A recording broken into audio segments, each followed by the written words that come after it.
Merhaba, kanalıma hoş geldiniz. Kağıt hamurlarını hazırladım arkadaşlar. Bu kağıt hamurlarından sizlerle neler yapacağız. Ne güzellikler, ne tasarımlar yapacağız. Bu kağıt hamurlarının tüm detaylarını sizlerle paylaşmıştım. Yeniden tekrar paylaşmak, detaylandırmak istedim. Öncelikle kağıt hamurlarımızdan güzel sonuçlar vermek için bazı püf noktalarımız var. Onlara da tekrardan değinmek istiyorum.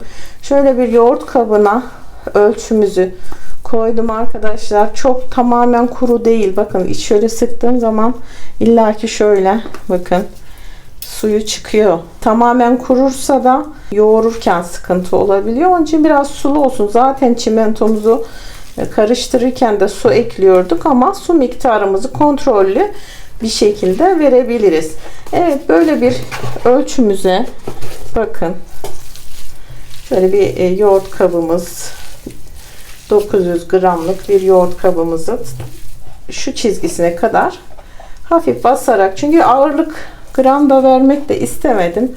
Hani suyuna göre değişir. Şöyle göz kararı bu kadarını en azından ayarlayabilirsiniz diye düşündüm. Bu kadar bir kağıt hamurumuz var. Buna ne kadar tutkal koyacağız? Yani bir yaklaşık 50-100 gram. Sizin cömertliğinize de bağlı biraz o. Şöyle bakın. Bu kadar yeterli olur. Yani tutup da şununla dolusu koymuyorum. Bakın şöyle yaklaşık 4 yemek kaşığı kadar koydum. 3 de koyabilirsiniz. Tutkalı niçin koyduğumu da belirtmek istiyorum. Tutkal kağıtla özleştiği zaman, kağıdın o selülozuyla birleştiği zaman güzel bir yapışkanlık oluşturuyor. Öncelikle bakın kağıt hamuruyla tutkalı şöyle güzelce yoğuruyorum arkadaşlar. Elinizle köfte yoğurur gibi ya da çiğ köfte, et köfte gibi yani yoğuruyorsunuz bu şekilde. Şöyle tüm içine kadar tutkalı almasını sağlıyorum. Niçin kağıt hamurunu kullandığımı soracak olursanız arkadaşlar, kağıt hamurundaki çalışma özelliği sade çimentoyla da yapılabilir ama bunda çok daha inceltebiliyorsunuz. İncelirken dağılma olmuyor. Desenleri verirken daha güzel çalışmalar, desenler oluşturabiliyorsunuz. Bir de daha hafif, daha zarif çalışmalar yapabiliyorsunuz. Yani betonun şöyle düşünün. 1 kiloluk bir saksıyı 500 grama düşürdüğünüzü düşünün. Bir de daha ince ve daha zarif çalıştığınızı düşünün. Tabii ki de sağlam oluyor kurallarına uyduğunuz zaman. Saksılarımda kullanıyorum. 3-4 senedir en ufak bir sorun yaşamadım. Dekoratif çalışmalar için de çok güzel oluyor. Yani sadece bu şekliyle bile çalışanlar var ama bu haliyle çok da fazla tutkal gideceğini düşünün. Bunun dışında bu haliyle benim çimentolu hali aynı olmaz. Tabii ki bakın bir ölçüde şöyle 1000 gramlık bir peynir kutusu. Diğeri 900 gramdı. Bunun dolusuyla, yani bunun ağırlığıyla bu bir değil tabii ki de. Onun için ölçü olarak gösteriyorum size. Bakın.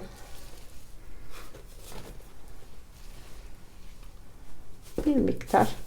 Şöyle hepsini dökeceğim. Eğer çalışmanız çok ince detaylıysa çimento sayısını arttırabilirsiniz. Eksiltmeyin. Yani birebir ölçü koyun. Birden az koymayın. Fakat fazlalaştırabilirsiniz. O size kalmış. Yani ben şimdi buna biraz da tekrardan şöyle su ekliyorum. Oldu ki cıvık oldu. Hemen çimento ekleyebilirsiniz. Yer bizler de kıvamını tutturamayabiliyoruz. Çünkü dikkatimizden de kaçabilir. Yani bu şekliyle oldukça sağlam olacaktır. Eğer su ile çok temaslı bir çalışma yapacaksanız saksılar gibi çimentosunu yarım ölçü daha arttırabilirsiniz. Ama zaten iç kısımlarına tekrardan beton ile bir şurup ekleme mutlaka yapıyoruz. Sade beton çalışması dahi olsa o şurubu mutlaka geçmeniz gerekiyor. İkinci bir aşama olarak.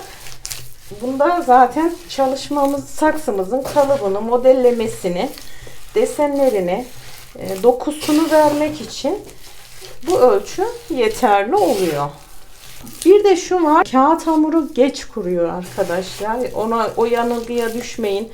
Bunu yapıp hemen ertesi gün çıkartmaya kalkmayın. Biraz sabır istiyor. Yani bol bir zaman istiyor. Özel tasarımlar için uygun. Yani kağıdın tamamen kuruması bir haftayı alıyor bu hamurun. Ama kurumuş gibi zannettiğinizde en az 3-4 gün sürüyor. Tamamen kuruyup kullanılacak, verniklenecek, boyanacak hale gelmesi için bir haftayı gözden çıkarmanız gerekir. Bakın bir ölçü yeterli oldu. Görüyorsunuz. Bakın normal çimento olsaydı bu kadar elim temiz kalmazdı. Kağıt içine aldığı için çalışmayı da o yüzden kolaylaştırıyor.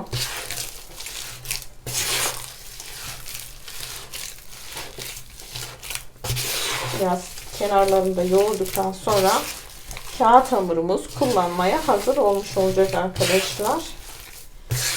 Süresine soracak olursanız arkadaşlar çok avantajlı. Çalışmak için size yeterince süre tanır. Kuruması zaten dediğim gibi geç olduğu için iyi paketler poşette hava almayacak şekilde arttı diyelim çimentonuz. Ertesi günde çalışabilirsiniz. Hafif ıslataraktan tekrar böyle yoğurarak çalışılır hale gelir.